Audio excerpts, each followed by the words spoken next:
And now, 6 News presents Honoring Black History. Well, good evening and welcome to our annual special Honoring Black History. I'm Sherry Jones. Mid-Michigan is home to some remarkable African-American women. And we're going to start our show tonight with the story of 2 of them who make our area a better place to be. One of them nourishes people, body and soul.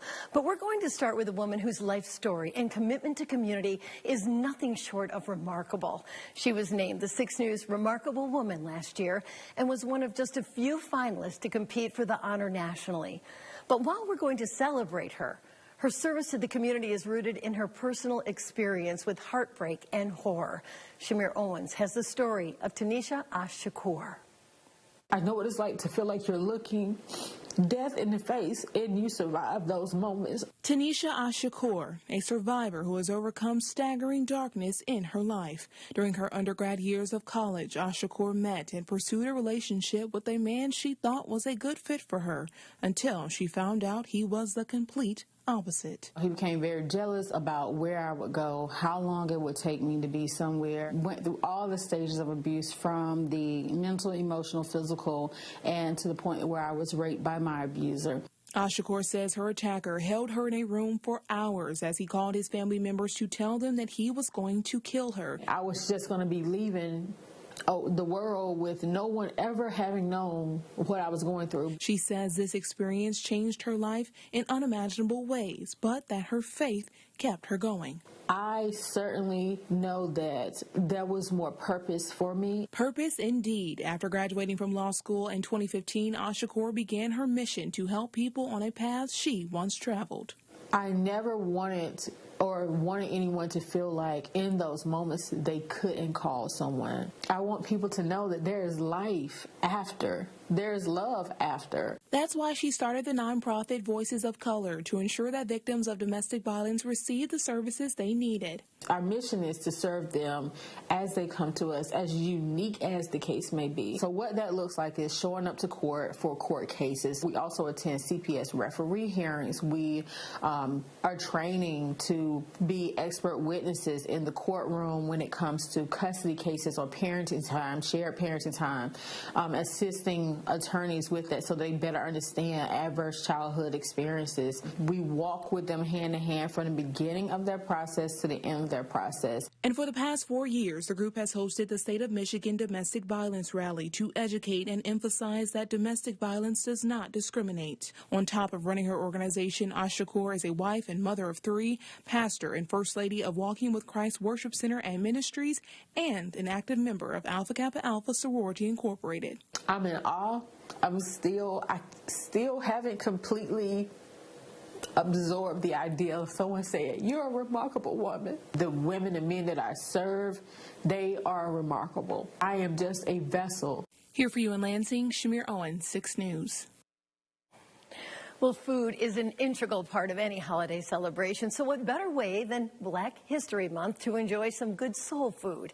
Lisa Cox has been a cook at MSU for 22 years, and since 2005, she's been making her family's traditional recipes for students during the month of February. And this year, I saw firsthand how soul food evokes strong feelings of home, family, togetherness, and love. When I smell the aromas, remind me of grandma, my mom, and just home and just love. Ask anyone what makes soul food so special. It's all about the love that goes into it, and that couldn't be more true of the delicious soul food recipes that Lisa Cox recently brought to life at MSU. When you open up the top and you get that aroma, yes. You know how the smells take us right back to where... Right back to your roots. Tell me where it takes you. It takes me back to, like, my big mama. Lisa, a level 2 cook on MSU's campus, doesn't follow a scripted recipe. Instead, she likes to add a pinch of this and a dash of that to bring a taste of home to the students who eat at Acres Hall. Put some seasonings and love in it. Got to mix it, Sherry, with a little bit of cornmeal. The fried catfish, some shrimp and grits, and some fried cabbage. Not only does it taste good, there's a sense of family and comfort that comes along with it. And that's exactly what she wants for you to enjoy the soul of her cooking. Makes you come around, you can laugh and talk and sit at the table, watch the people eat and smiling, and they're laughing and they're enjoying their food. And that's what it's about. More than 2,000 students and community members showed up for her Taste of Soul luncheon as part of MSU's celebration of Black History Month. I love the yams that I had. Everyone can't do yams. Either they're usually too hard or they're not sweet enough, but these were done just well. As were the traditional soul foods Lisa prepared, like cornbread and collard greens. See, the cornbread is the roots. At the beginning of the 90s, in the United States, African Americans started it. These are the smoked pork ribs, and we cook it in this great big smoke right back here. Turnip greens, and we smoke our own turkey legs, and they are turnip greens, and the roots vegetables that came in there came from our organic farm. And we can't forget about dessert, especially the peach cobbler. I saw the crust and I was like, yes, that looks like Mom's, so I want to try that one. And Lori's husband, Sam, was in total agreement. Yeah, this is a great opportunity for us to get some good soul food. Lisa hopes by sharing her family's recipes with the next generation, it will inspire them to join together in the kitchen and get creative. My mom has a famous sweet potato pie that I like help her make it in the kitchen, but soon I'll have to carry down that tradition with my families and everything. For Lisa, it's all about cooking, creating, and caring for the students in her own special way. A lot of love. Lots of love. And I enjoy doing it. Yes, you do. And I had a lot of help. And I thank all my peers. Absolutely delicious. And we do want to tell you about one more woman who made a difference. She was only a visitor. She doesn't live in mid-Michigan, but her visit made a lasting impression. And her name is Ruby Bridges. And while she's 70 years old now, she made history at the age of 6 when she became the first Black child to enroll in an all-white elementary school in the South. That moment in November of 1960 was immortalized in pictures and paintings. In January of 2024, she was the keynote speaker at the Dr. Martin Luther King Jr. Commission of Mid-Michigan's annual luncheon. The event, with more than 1,000 people, is one of the largest MLK celebrations of its kind in the nation. And Bridges told the crowd that the struggle still continues. I believe that what we're faced with today is much deeper than what we look like. It's good and evil. And good and evil comes in all shades and colors. Bridges also told the crowd that if we want to end racism, we all have to come together, and that starts with teaching our kids to love each other. Well, there are plenty of people who helped make Black history right here in mid-Michigan. And coming up, we're going to introduce you to 3 trailblazers, including another special student, all with ties to Michigan State University. That's when our special Honoring Black History returns.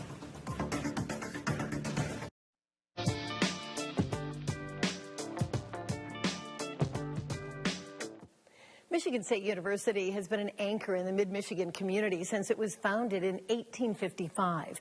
And the university, which actually started as an agricultural school, has had a number of people who have created milestone moments in MSU's history and the nation's. There's Myrtle Craig Mowbray. She was the first African-American woman to graduate from the school, which was then called the Michigan Agricultural College. MSU says she got her bachelor's degree in home economics in 1907, and that her degree was presented to her by a guest speaker at the school, President Theodore Roosevelt.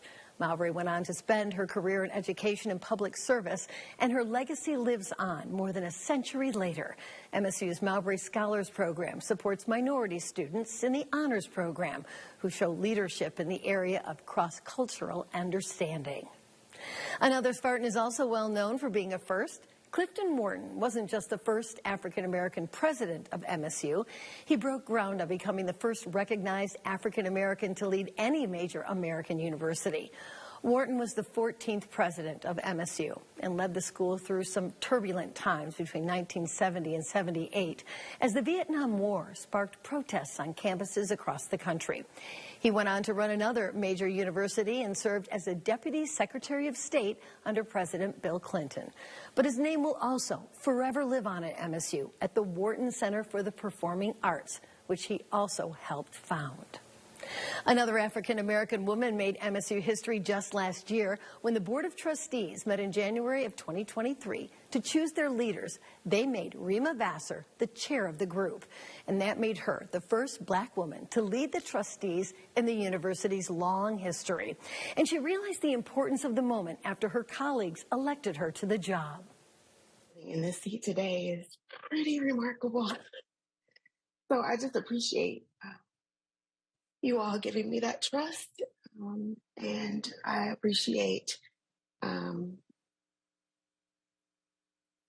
opportunity to make history today. According to her university biography, Vassar has extensive experience in K-12 public education, having served more than 20 years as a teacher, counselor, and principal. Well, it's not just people who made history at Michigan State. When we come back, we'll take a look at some of the important events that happened at MSU, making history not locally, but nationally as well. We'll tell you about some monumental moments when honoring Black history returns.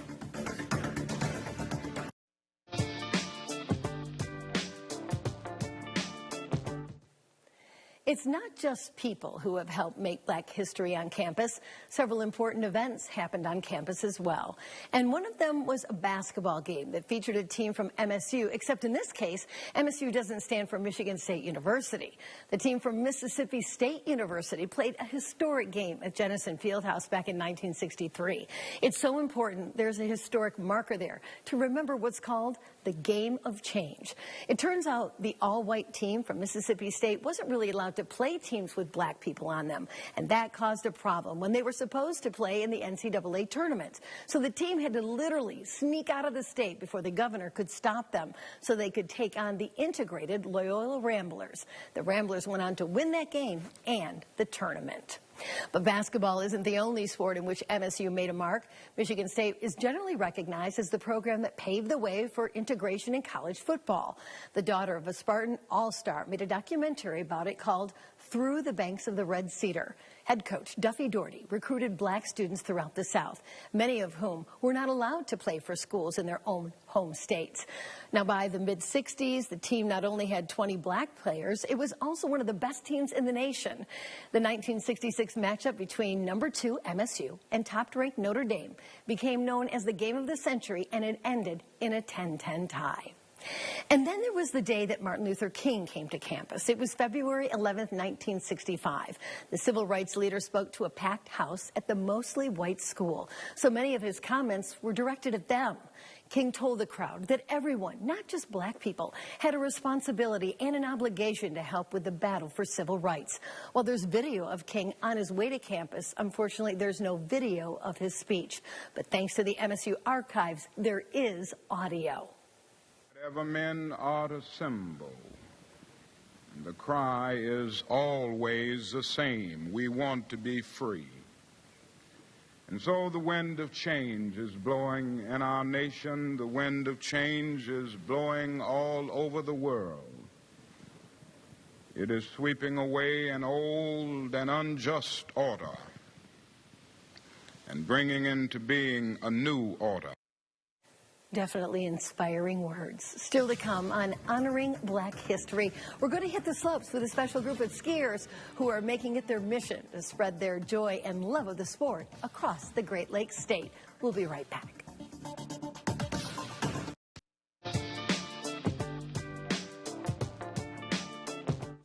If you ski or snowboard, you probably notice there aren't many African Americans around, but they're there. And there's a group right here in Michigan encouraging people to hit the slopes. Brittany Flowers shows us how. Everybody locked and loaded? It's hard to miss the blue and orange of the Diamond Ice Ski Club. Let's go over to the other trip. Ollie Barnes founded the club in 1991. Started skiing when I finished my doctoral degree. One of my advisors said, well, if you want to stay around Michigan, why don't you learn to do something with the snow? So we came out here, my wife and I, we put on every stitch of clothing we owned because we didn't know, and we enjoyed it. Over the past 25 years, Barnes has built a community with other black skiers. What's the plan? Get to the bottom. African Americans make up a very small percentage of the ski population. We often get asked, why are you here? And our response is just to look up the hill and go, we're here for the snow, like everybody else. Barnes is working to dispel many of the myths. A lot of folks believe that African Americans don't want to be outside because it's cold, and that's just not true. It's also the fear. Most folks will say to us, I'm afraid I'm going to break my leg. Equipment is so phenomenal now that people aren't breaking legs. Diamond Ice is one of approximately 60 clubs across the U.S. that fall under the umbrella of the National Brotherhood of Snow Sports. Henry Rivers is the president. I've been skiing for a little over 50 years. Growing up in the Catskills Mountains of New York, he had two options. You either locked yourself up in a house from November to March, or you went out and enjoyed the outdoors. I was not getting locked up in the house. Since 1973, NBS has been hosting annual summits to support its Olympic Scholarship Fund.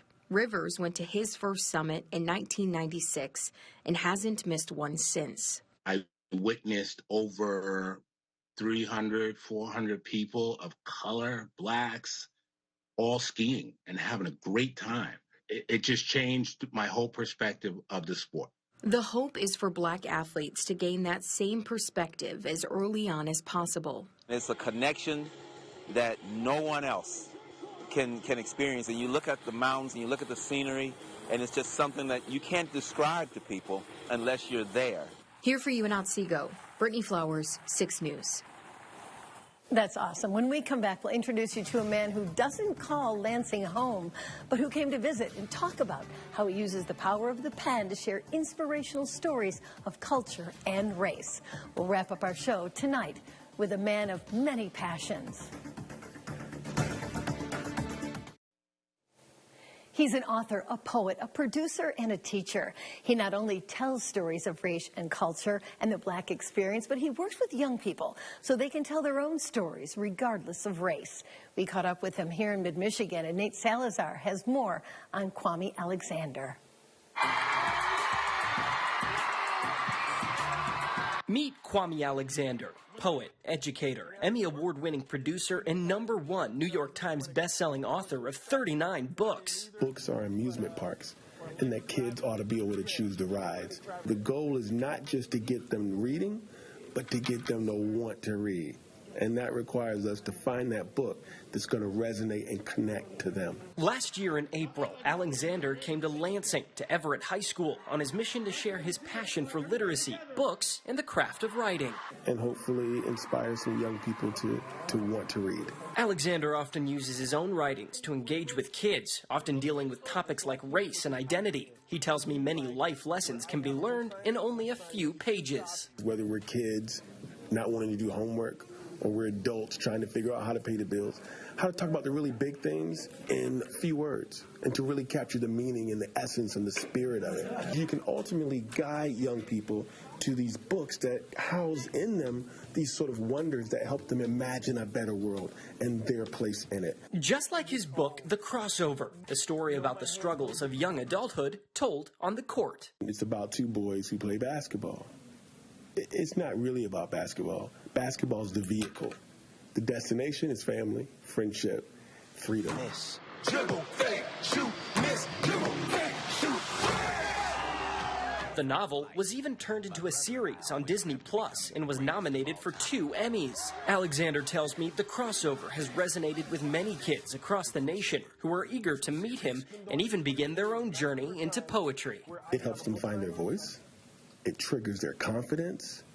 It helps them move through life feeling like they have a better understanding of who they are, what the world is capable of, what's possible, and what their place is in the world.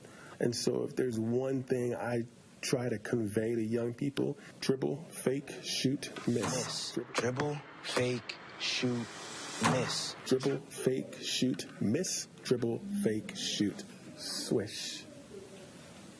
Got to keep shooting. Keep taking your shot. Here for you in Lansing, Nate Salazar, 6 News. Awesome. Well, Mid-Michigan is home to many important moments in Black history and the people who make it, and we're proud to have shared some of those stories with you.